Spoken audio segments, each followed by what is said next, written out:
ngifisa siluthi kapkapu gentlemen, what a year bafethu, what a year 2020 sibona izinto ezimangalisayo. I-COVID-19 yashaya sacishe saphuka singalindele, sathi sibheke lokho kwaqhamuka i-wave enyakazisa umhlaba wonke, i-Black Lives Matters. Kuningi what is going on in our country, nas ne state capture kuya retrenchwa ngalana. So ingakho umndaba ezitha othe sikuthinte ngoba nina lapha phezulu ukuthi usihlaziyele izinto ezimbalwa. Ngizotetela uThabane ke aqale ngemibuzo esifisa ukuthi usicacisele yona namhlanje. Thabane, my brother, to you. Okay, mhlambe nje ungachithi isikhathi ngoba I think izinto esezenzeka kakhulu, it's about politics, yonke i-change nje sesibonile i-involve around politics, and as i-COSATU iyinhlangano yabasebenzi iyona kakhulu cabanga ukuthi ethinteka kakhulu kulezi zinto esezenzakalile nje. Mhlambe nje ukubuza umbuzo nje wokuqala wethu ukuthi kuyo yonke lento eyenzakalayo sibona abantu balahlekelwa imisebenzi kulama class lawa akhona, ngoba mhlambe nje uzobona ukuthi class mhlambe singathi siyona manje i-class of yama capital okuyiyona engamele yabo izwe noma ugovernment wethu. Kulawo ma class lawa akhona iliphi mhlambe i-class engathi inhlangano ye-COSATU, inhlangano nabasebenzi iyasupporta yona ukuthi mhlambe iyona le class engathi iletha noma iyona engaletha imfuno zabasebenzi ngokusheshsha. Yeah. No, COSATU is a very complicated organization. Complicated COSATU ngoba COSATU mayifonywa ngo-1985. Ifonywa eCarris Fountain. Yes. The 1st of December. What happened during this launch is that it happens in the middle of the political volatility in South Africa. Of course, it is a trade union movement. It is uniting these organizations. But the bigger problems that are facing South Africa are political in nature at the time. The apartheid system is almost in the throes of the last throes, because at the time I think it was under sanctions. So, and there was a lot of instability inside the country. So COSATU, when it was formed, it was a trade union. It still is a trade union, but a different kind of a trade union.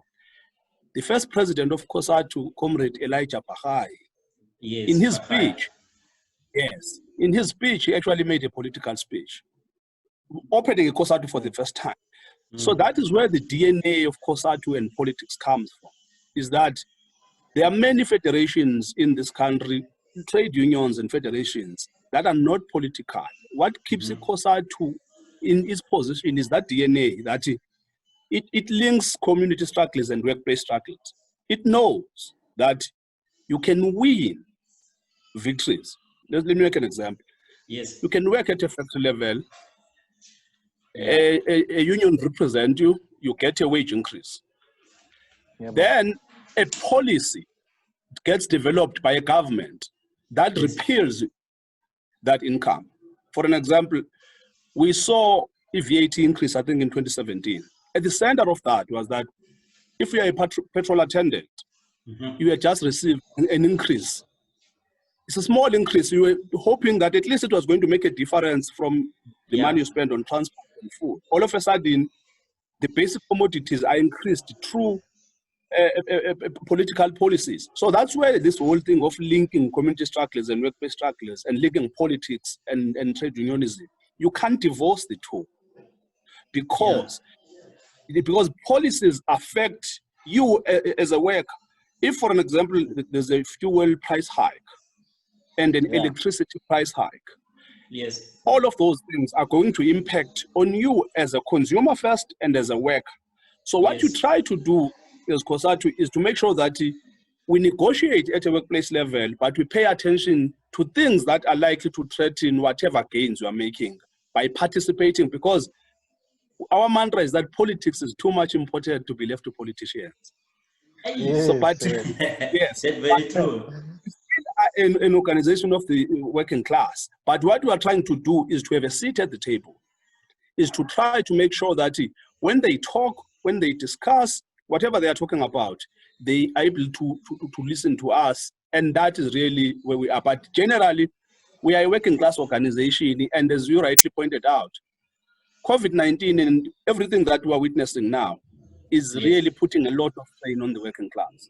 We are all feeling it, retrenchments, wages are being reduced. But the reality is that we are an organization of the working class, but a different working class in a sense that we don't limit ourselves to a workplace.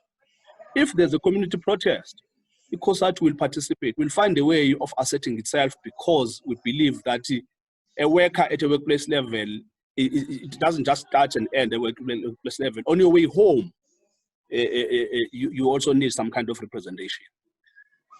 Okay. Okay, mhlambe khona iphuzu olithintile, especially ele policy ukuthi you are involved on kuma policies, especially on the political side.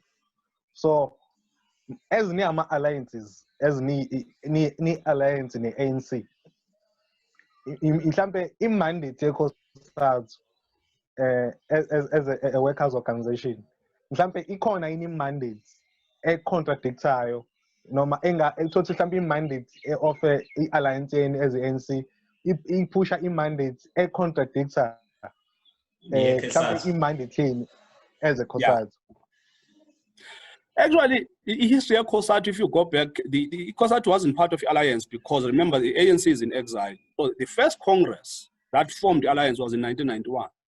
The COSATU Congress of 1991 debated this robustly.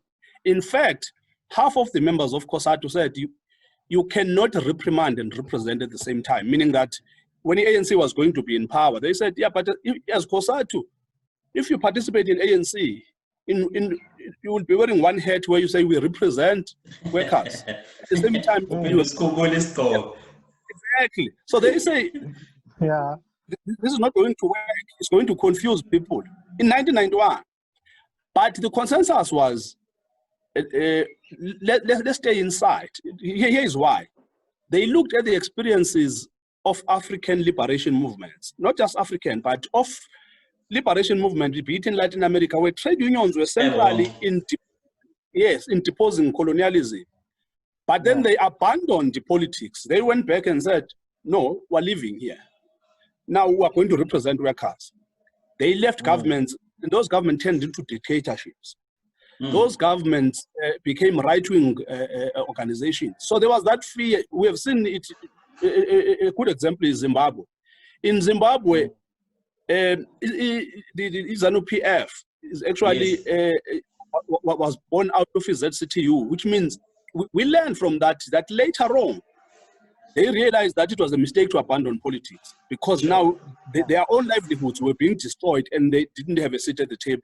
In Zambia, Frederick Chluba actually was a president of a trade union. Of course, we know. So all of this, we were lucky in a sense that we learned from these countries. What we learned, we were able to say there are contradictions here. We understand that, and even the founders, of course, had understood. They say, no, but there are contradictions. They say the question is how you manage them. The best way to manage them, always protect your independence. No, there are contradictions between COSATU and the ANC in particular, because the ANC historically has never been a left organization. Historically, it was founded by the intellects of South Africa, the pastors, the traditional leadership, to a certain extent. Yeah, it was a nationalist organization, historical. And when it was banned, it had not mastered the art of being a mass organization, meaning that even the protest that the ANC participated in, the protest, the past protest was actually organized by PAC, because the ANC was more interested in boardroom, like framing the Freedom Charter. So it never learned to be a mass organization. And why is that a problem? Because it does not know how to listen to the people. So we had a problem that, yes, in fact, people said, the analysis that was done in 91 was, look, these people are coming from exile. They don't know the country they are inheriting. They don't know the economy they are inheriting. Many of them actually have been out for so long that it will take some adjustment to understand the country they are coming back to live. Exactly. Others were coming from Robben Island. They had been in prison for a long time. 10 years. So there was always that fear from workers, but the consensus, which means the majority, ended up saying, let's stay inside, try and fix the ANC and make it a pro-poor, a pro-worker organization that would be less corrupt. Now, the debate we can have is to say a quarter of a century later, what is the scoreboard? That's the there was always an understanding historically. Anyone who has joined COSATU will know, if you read this history, that COSATU never had illusions about what this alliance represented, that it was going to be a struggle against workers keeping an ANC focused on the issues. When now people were having trappings of power, they were starting to listen to international lenders, international donors, ratings agencies, all of that. So yes, there are serious contradictions. Why? Because the globalism also played a big role. Here is how it did. Remember, the Cold War collapses as 1989, when South Africa is under. Yes. Now, we were supported by Soviet Union when we were in exile. Yes. Yes. Soviet Union collapses. Yeah. Now, there's only one layer of ideology that survives. Socialism dies, neoliberalism and capitalism thrive, and globalization takes over.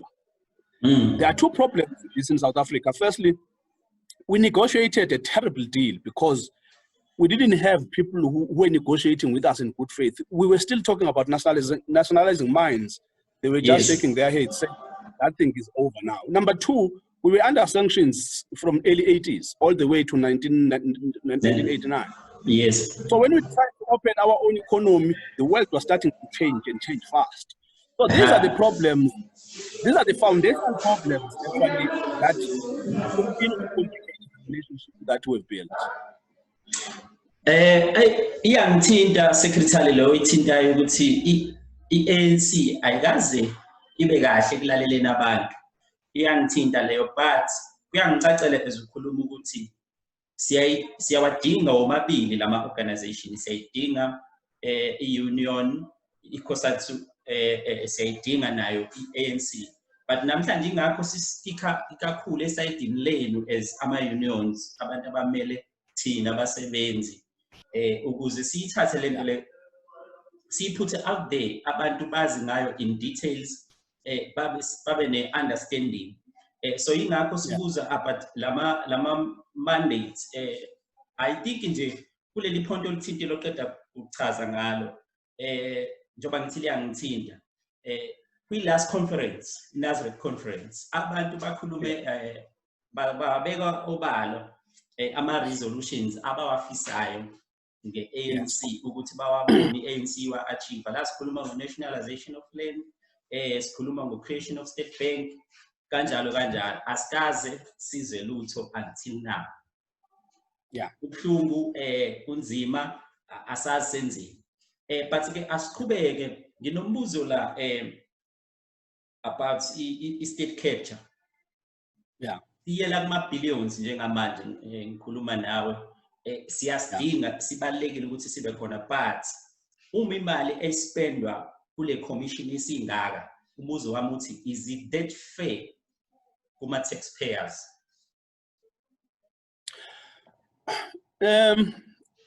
It's a very delicate answer, the issue, the one I'm going to give when it comes to state capture. Yes. Because firstly, we still insist, because we vote for our representatives. Yes. We expect that they will never betray us. Yes. So what we experienced sounded like some kind of betrayal, which is why we all supported. We say, no, this thing should be probed further, because now we didn't know what was happening and people are coming out slowly. Instead of people gossiping, let's have a platform where under oath, these people will say what they are saying, so that firstly, they don't use this to attack their opponents. If people are bold enough, let them come and make these presentations in proper platforms. So we support and we support state capture in that sense. But here is a problem with the state capture. The mandate of state capture was political and not really broad. Because state capture, you can't say state was captured, and then when you call politicians to account on state capture, they can't capture themselves. Politicians did not capture themselves. Now, if you see on TV, you see a number of politicians being paraded to say, well, they are the face of state capture. You're like, no. Who captured them? Now, let's have a conversation about where are these people who captured the state? And in what way the South African state is captured? Let me give you an example. Yes. South African state was captured under the Government of National Unity. Yes. Government of National Unity, when it was formed, there are two institutions that were under white people. It was the Reserve Bank and National Treasury. Yes, National Treasury.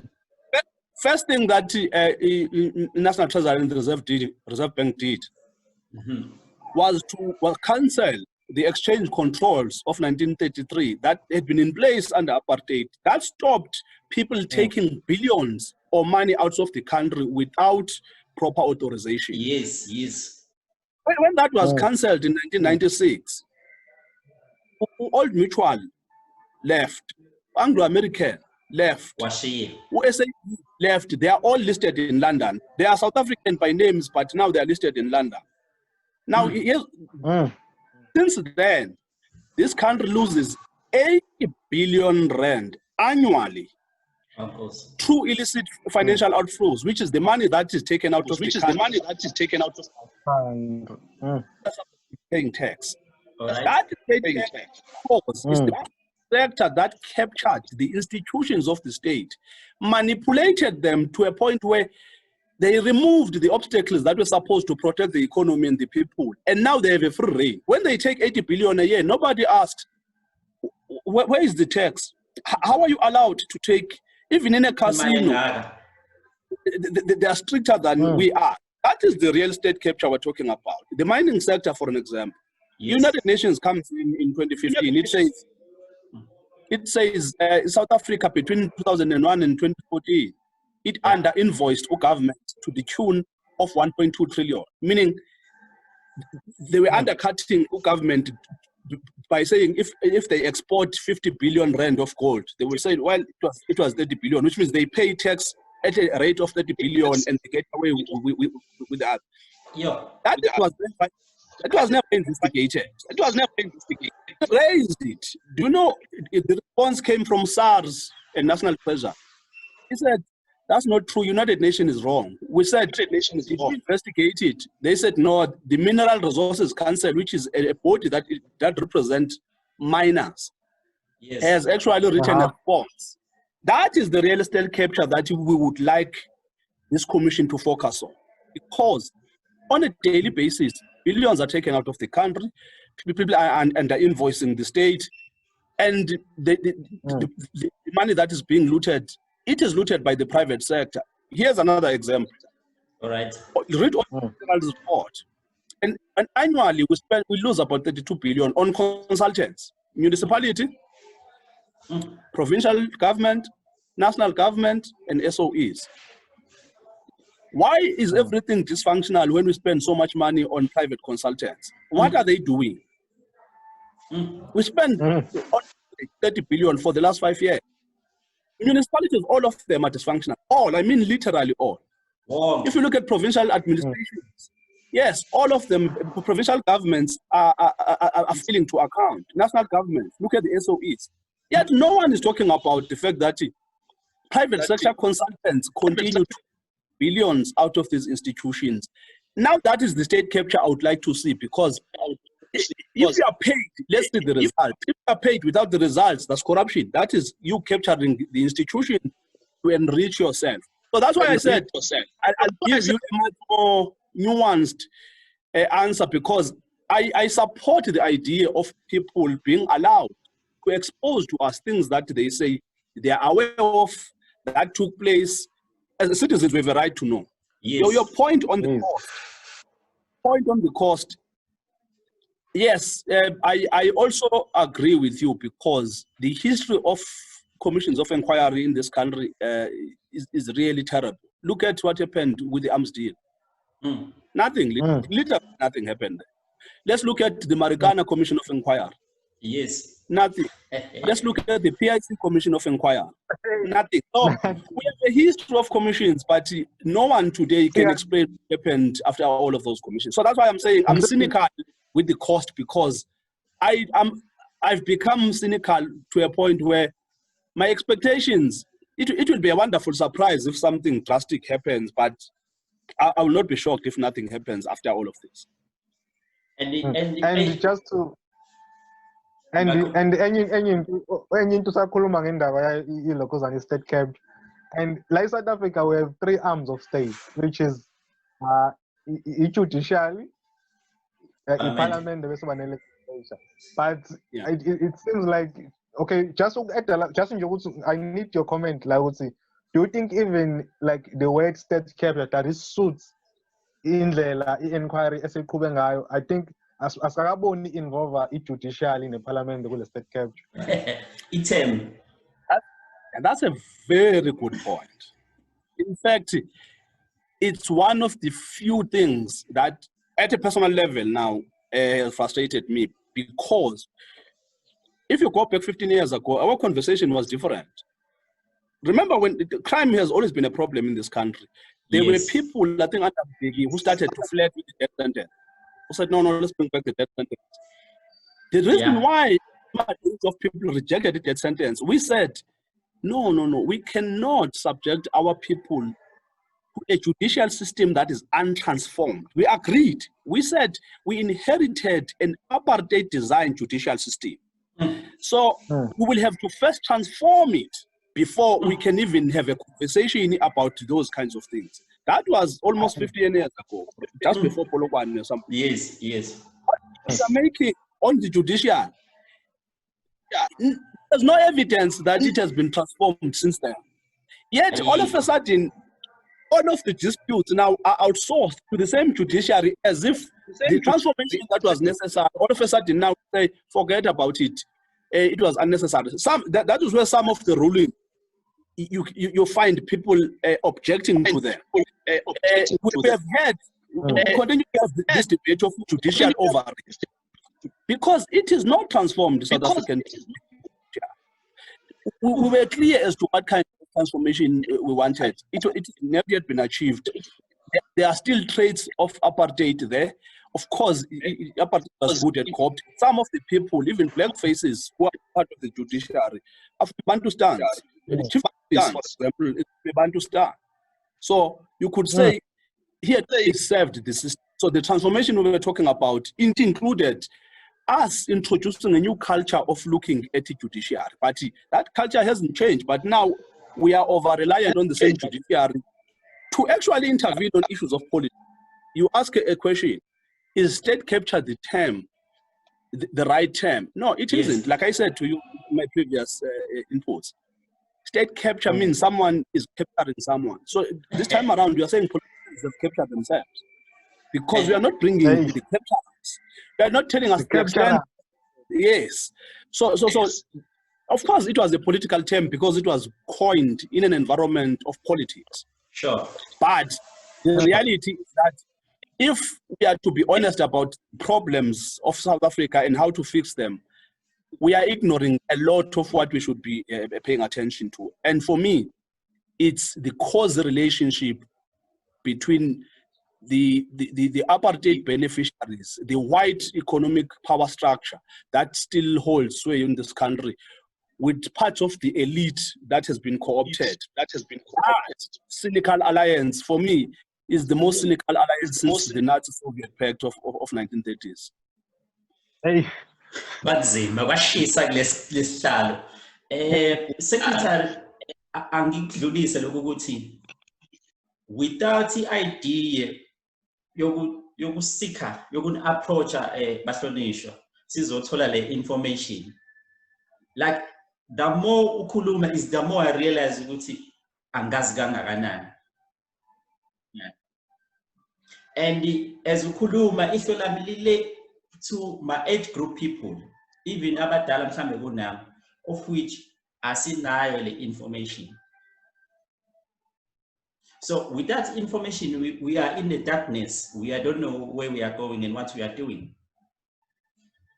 So I agree with you. No, I wanted to say I agree with you, but what you guys are doing, that's why it is such an important step. To dismantle the infrastructure that has kept people in the darkness, because it's not by accident. It's not by accident. South African public discourse. Firstly, if you look at the newspaper groups, I mean, there were four. Sure. Independent used to be USA Group that had about Sunday Times, Yes, and it used to be News 24, whether you find City Press, and that will be it. Generally, Mail and Guardian will be, which means we had four groupings controlling public discourse in a country as big as this one and with big problems. Now, you go to radio stations, the public broadcaster and some few radio stations. Sure. At the center of this is that these kinds of debates have not taken place because they are inconvenient to the power structures, firstly, that own this institution. Yeah. So if, for example, a newspaper is reliant on advertising, it isn't going to be opening up a debate that is going to point fingers at the people who pay those advertisements. Yeah. So what you guys are doing and what is doing with the internet is that the conversations that we've always been trying to have, now we're going to be able to have, but what was stopping us before was because there were monopolies who felt that instead of informing the citizenry, they would rather entertain the citizenry, because entertainment was what kept many of people of this country really distracted. Because if you look, for an example, at the kind of public discourse that we have had, there's a recycling of academia, meaning the analysts and all of those people. You think, I've seen these people for decades. They are on SAPC, they are on ETV or any other platform. Yes. That's not an accident. They're not independent, because you are not independent unless you pay for yourself, meaning that no one is putting money on the table. Yeah. Now, these people in academia, they have sponsors because they have to write research papers. So out of these sponsors, they know that some of these people who sponsor them will watch what they say on TV, and then the application will either be accepted or rejected. So the point I'm making is, it's by design that this information or these kinds of discussions have not taken place. That's why I'm happy with what the internet is doing, because it is taking away the power that they've had for so long. And the world is going to start to open up as we go forward. I hope so.